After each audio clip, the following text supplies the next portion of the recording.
నమస్తే friends, welcome back to Suma blogs. ఈరోజు శనగపిండి లేకుండా క్రిస్పీ మురుకులు చేద్దామండి. చాలా టేస్టీగా కూడా ఉంటాయి, చాలా ఫాస్ట్గా అవుతాయి. ముందుగా 1 కిలో మైదా పిండి తీసుకోవాలి. దాంట్లోకి 100 గ్రామ్స్ మైదా వేసుకోవాలండి.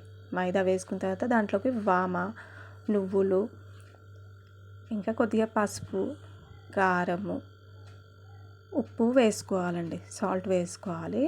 మీ రుచికి తగినంత వేసుకోండి. అంతా వేసేసుకున్న తర్వాత ఒక 2 స్పూన్లు డాల్డా వేసుకోవాలండి. దీంట్లోకి డాల్డా వేసేసుకొని అంతా కలుపుకోవాలి. నేను 2 స్పూన్స్ వేసాను. అంతా కలిపేసుకున్న తర్వాత గోరువెచ్చని నీళ్ళు ముందే పెట్టుకోవాలండి.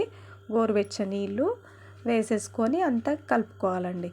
ముద్దలా కలుపుకోవాలి. వేడిగా ఉంటాయి నీళ్ళు. స్పూన్ తోటి కలిపేసుకున్న తర్వాత మీ చేతికి తగినంత వేడి ఉంటుంది కదండి, సరిపోయినంత పట్టుకోగలిగినంత ఉన్న తర్వాత కలుపుకోవాలండి. వేడి అంతా మంచిగా మిక్స్ చేసుకోవాలి. ఒక ముద్దలా రావాలి ఇది. అలా చేసుకున్న తర్వాత అంతా కలిపేసుకోవాలండి. మంచిగా మెదుపుకోవాలి ఇది. ఎందుకంటే బియ్యం పిండి మైదా వేసాం కదా, దీంట్లో మంచిగా కలుపుకోవాలండి.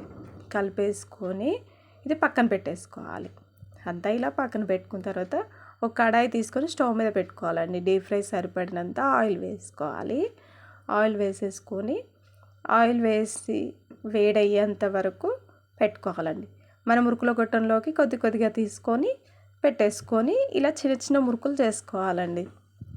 చిన్నగా వేసుకోవాలి. ఇవి వేసేసుకున్న తర్వాత స్టీమ్ని నార్మల్గా మీడియంలో వేయించుకోవాలి.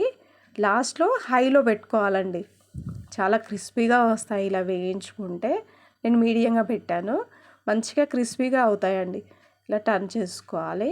చేసుకున్న తర్వాత మనం దించే ముందు మంచిగా రెడ్డిష్ కలర్లో వస్తాయి. ఇలా కలర్ వచ్చిన తర్వాత అన్నీ సర్వింగ్ బౌల్లోకి తీసేసుకోండి.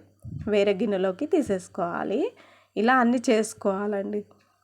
ఇలా అన్నీ చేసుకొని పక్కన పెట్టుకోవాలి. చూడండి ఎంత క్రిస్పీగా ఎంత బాగా వచ్చాయో. కలర్ కూడా చాలా టేస్టీగా ఉంటాయండి.